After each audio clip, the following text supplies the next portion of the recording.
On the evening of December 5th, the entire world was shocked by Netflix's announcement that it had reached an agreement to acquire the American media and entertainment giant Warner Bros. Discovery for $83 billion. The surprise came from the fact that until the deal was announced, absolutely no one expected Netflix to win it. Most observers believed Paramount and Comcast were the clear frontrunners to take over Warner Bros. Discovery. But through a mix of cunning and careful planning, Netflix managed to snatch the deal at the last moment, especially from Paramount, whose owner reportedly lost his temper as soon as he heard the news, became furious, and decided to raise his bid to an almost absurd level. David Ellison, the owner of Paramount Skydance, is now putting forward one of the largest hostile takeover bids in U.S. history, attempting to buy Warner Bros. Discovery directly from shareholders after what he described as betrayal by the company's board, which he believes sold out to Netflix. Ellison is now offering the equivalent of $108 billion to take control of Warner Bros. Discovery, and has made it clear he is willing to pay even more, acting as if this is a matter of life or death for him. So why is Ellison so obsessed with Warner Bros. Discovery that he is willing to pay any price? And how did Netflix steal the deal from him at the very last second, despite publicly claiming it was not interested? How could this deal reshape the American media landscape for decades to come? Will Netflix succeed in holding on to its current agreement with Warner Bros. Discovery? Or will Paramount manage to wrest it away? What role is U.S. President Donald Trump expected to play in all of this? Will he side with Ellison or with Netflix? And perhaps the most surprising question of all, how are three Arab countries now involved in what can be described as one of the most important and fiercest corporate takeover battles in U.S. history?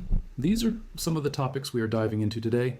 On October 21st, 2025, Warner Bros. Discovery issued a statement saying it was reviewing a wide range of strategic options for the company's future, including sticking with its previously announced plan to split the company into two entities, selling the company outright without a split, or splitting it and selling part of it. This statement marked the first official signal that the iconic American company was open for sale, a near last-ditch effort to overcome the financial difficulties it has faced in recent years. To understand why, we need to step back and explain what Warner Bros. Discovery actually is and how it ended up in this position. In 2016, U.S. telecom giant AT&T agreed to acquire Time Warner for $85 billion. Time Warner owned major media assets, including Warner Bros. Pictures, Turner Broadcasting, which ran channels like CNN, TBS, and TNT, and the HBO network. AT&T believed combining its telecom businesses, including internet and mobile services, with Time Warner's content would allow it to control the entire media value chain through vertical integration. The deal faced legal opposition from the U.S. Department of Justice on antitrust grounds, but was ultimately completed in 2018, creating Warner Media. Contrary to optimistic expectations, the acquisition was disastrous and is widely considered one of the worst corporate takeovers in American history. Burdened by massive debt exceeding $150 billion by the end of 2021, AT&T decided to offload Warner Media in 2022 by spinning it off and merging it with Discovery, a company that lacked the cash to pay for the deal. Discovery took on tens of billions in debt, leaving the newly formed Warner Bros. Discovery weighed down by more than $52 billion in liabilities. CEO David Zaslav then faced the daunting task of reducing this debt. Despite cutting it to around $38 billion by early 2025, credit rating agencies like S&P downgraded the company's debt to junk status, citing declining revenues from traditional television. This led to the June 9, 2025 announcement to split the company into two publicly traded entities, one focused on streaming and studios, including HBO, HBO Max, Warner Bros., and DC Studios under Zaslav, and focused on global TV networks like CNN, TNT, and Discovery. The split was planned for mid-2026. Until then, the company was not actively seeking a buyer, largely because of its debt load. That changed in September when the Wall Street Journal reported that Paramount Skydance was preparing a bid to acquire Warner Bros. Discovery outright. The stock surged nearly 30%, making the September 10th closing price of $12.54 a key benchmark. David Ellison soon met Zaslav and offered $19 per share, later raising his bids multiple times up to $26.50 per share, each time being rejected by the board. Frustrated, Ellison escalated to a hostile takeover offering $30 per share, valuing the company at over $108 billion, backed by financing from his father, Larry Ellison, Redbird Capital, Gulf Sovereign Wealth Funds, and others. Meanwhile, Netflix had been quietly negotiating behind the scenes while publicly downplaying interest. Its real target was Warner Bros.' content library, HBO, and the studio assets, not the traditional TV networks like CNN. Netflix ultimately secured an exclusive agreement to acquire Warner Bros. Discovery's entertainment assets for around $83 billion, contingent on the company's planned split. This enraged Ellison, who believes his offer is superior. all cash, higher per share, and supported by political influence through his father's ties to Trump and Jared Kushner. Netflix, fully aware of regulatory risks, had already engaged Trump directly, with executives leaving confident he would not block the deal. Now, Warner Bros. Discovery says it is reviewing Ellison's hostile bid while remaining contractually bound to Netflix, with hefty breakup fees on both sides. Ellison appears willing to raise his offer even further, but risks massively overpaying. To truly understand the intensity of this battle, we need to examine who David Ellison actually is and why CNN employees watch this corporate war unfold with such anxiety. David Ellison is the only son of the famous American billionaire Larry Ellison, the co-founder of Oracle and one of the wealthiest individuals on the planet. In 2010, David founded a film production company called Skydance Media. Over time, the company expanded into television production, video games, and animation. David first drew major public attention in 2024 when, through Skydance Media, and with the help of his father, he acquired National Amusements, the holding company that controlled Paramount Global. Larry Ellison financed roughly 75% of the $8 billion deal, with the remaining funding coming from Redbird Capital Partners. In effect, Larry Ellison bought Paramount Global for his son, who then merged Skydance Media with Paramount Global to create a new entity called Paramount Skydance. The deal, which was delayed by regulatory hurdles, was finalized in August 2025 and instantly made David Ellison one of the most powerful figures in the American media and entertainment industry. Paramount Global controls some of the most iconic American media brands, including Paramount Pictures, CBS, the CW Network, Paramount Plus, Comedy Central, and others. Once David Ellison became chairman and CEO of Paramount Skydance, public attention turned to how he would handle CBS News, especially given its ongoing conflict with U.S. President Donald Trump. Trump had accused the program 60 Minutes of bias in favor of his election rival Kamala Harris, and Trump is known to be a close personal friend of Larry Ellison. The big question was whether David Ellison would interfere in CBS's editorial independence to appease Trump or preserve its autonomy. Shortly after the deal closed, Ellison visited the CBS News headquarters and reassured staff about their future, but within weeks, employees told the press that he had deceived them. Ellison implemented sweeping changes at CBS, most notably appointing Bari Weiss as editor-in-chief of CBS News, a decision that shocked the entire American media industry. Weiss was widely criticized as lacking credibility, experience in television news management, and professional qualifications for such a role. Media outlets like The Guardian described her appointment as strange and deeply concerning. What made the decision more controversial was the strong ideological alignment between Ellison and Weiss, particularly their outspoken support for Israel. Weiss openly describes herself as a committed Zionist, and this stance aligns closely with both David and Larry Ellison. Larry Ellison is one of Israel's largest private donors and a close ally of Israeli Prime Minister Benjamin Netanyahu, while David Ellison donated $1 million to Israel in October 2023. In September 2025, when employees at Paramount Skydance asked Ellison to make a similar donation to a Palestinian children's relief fund, he ignored the request, and employees were reportedly afraid to attach their names to the letter for fear of retaliation. According to Variety, Ellison does not tolerate criticism of Israel, and this approach quickly translated into corporate decisions. One of Ellison's first moves after taking control of Paramount was cutting staff and replacing senior executives with figures known for strong pro-Israel positions. Paramount also became the first major Hollywood studio to attack an open letter, signed by prominent actors calling for a boycott of Israeli institutions linked to apartheid and mass violence against Palestinians. Variety also reported that Paramount maintains an informal blacklist of artists it refuses to work with, labeling critics of Israel as anti-Semitic. Bari Weiss implemented similar policies at CBS News, firing journalists who had produced reporting critical of Israel's war in Gaza, including veteran South African correspondent Deborah Pata, whose reporting had angered Israeli officials and even the U.S. ambassador to Israel. At the same time, Weiss promoted openly pro-Israel figures into senior editorial roles, including appointing Tony DeKuppel as anchor of the CBS Evening News on December 10th, one of the most prestigious news programs in U.S. media history. CNN staff watched all of this unfold at CBS with growing fear, worried that the same fate awaited them if Ellison succeeded in buying Warner Bros. Discovery, especially since Paramount had long dreamed of merging CBS News operations with CNN. That scenario would place CNN journalists under the authority of figures like Bari Weiss, a prospect many found alarming. For this reason, the Financial Times reported on December 9th that many CNN employees felt relief when they learned Netflix had won the Warner Bros. Discovery deal. This brings us back to the behind-the-scenes story of how Netflix managed to secure the agreement despite appearing completely absent from the race. On October 8th, Netflix co-CEO Greg Peters attended the Bloomberg Screen Time conference, where he was asked directly whether Netflix was interested in acquiring Warner Bros. Discovery. He responded that one should always be skeptical of large media mergers, given their poor historical track record. That answer misled the market and reinforced the perception that Netflix was not interested. This impression fit Netflix's public image as a financially disciplined company that built its empire through organic growth rather than massive acquisitions. Headlines soon appeared claiming Netflix had no interest in Warner Bros. Discovery. But in reality, this was deliberate misdirection. According to Bloomberg, Netflix had already contacted Warner Bros. Discovery's management privately, signaling its interest in acquiring the company's entertainment assets, while making it clear that Peters would deny this publicly.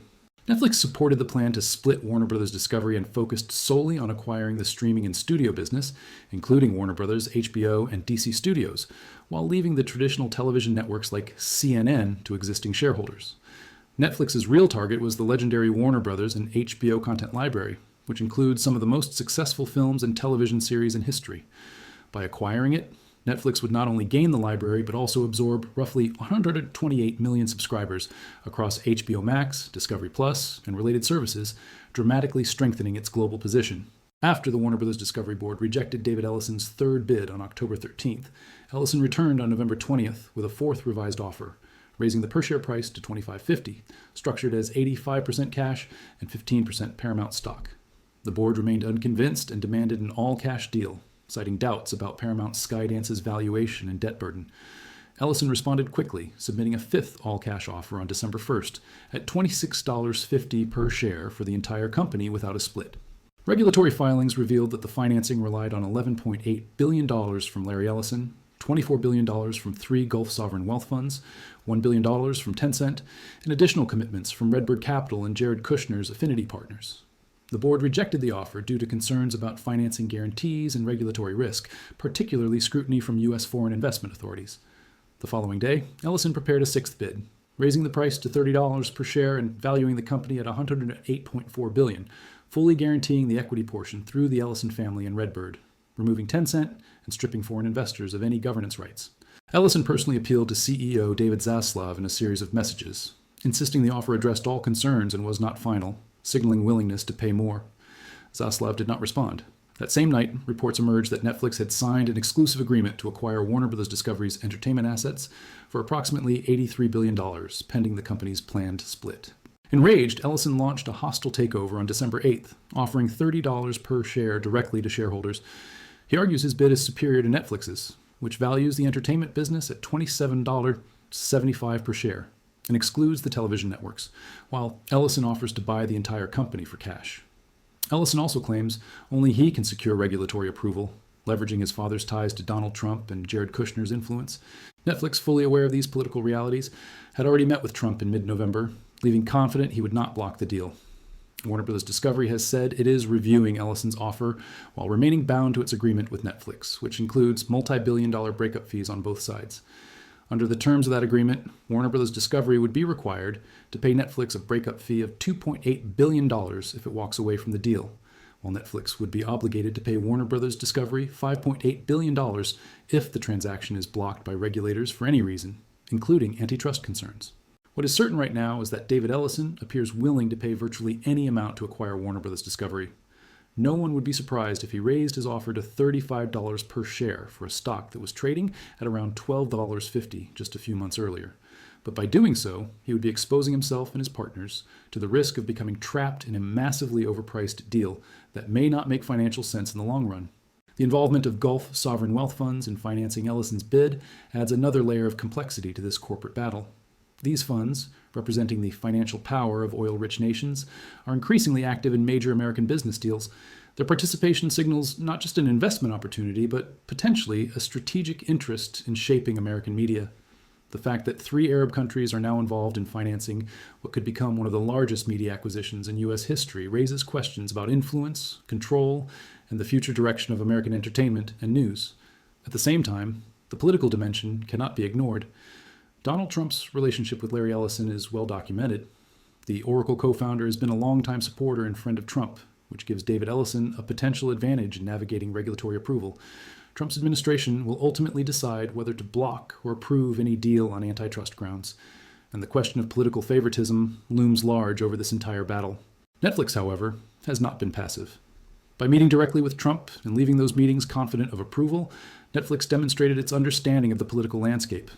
The streaming giant knows that in modern America, corporate deals of this magnitude are as much about political relationships as they are about business fundamentals. Netflix's strategy of securing Trump's tacit approval before finalizing its agreement shows a level of sophistication that caught Ellison off guard. The stakes of this battle extend far beyond the immediate financial implications. Warner Bros. Discovery represents a critical piece of American media infrastructure. Its film studios have produced some of the most iconic movies in cinema history. HBO revolutionized television with shows that set new standards for quality and storytelling. CNN, despite its challenges, remains one of the most recognized news brands in the world. Whoever controls Warner Bros. Discovery will have enormous influence over American culture, entertainment, and information. For Netflix, acquiring Warner Bros. Discovery would cement its position as the undisputed king of streaming. The company has spent years building its content library through original productions, but acquiring Warner Bros.' legendary catalog would give it an unassailable advantage.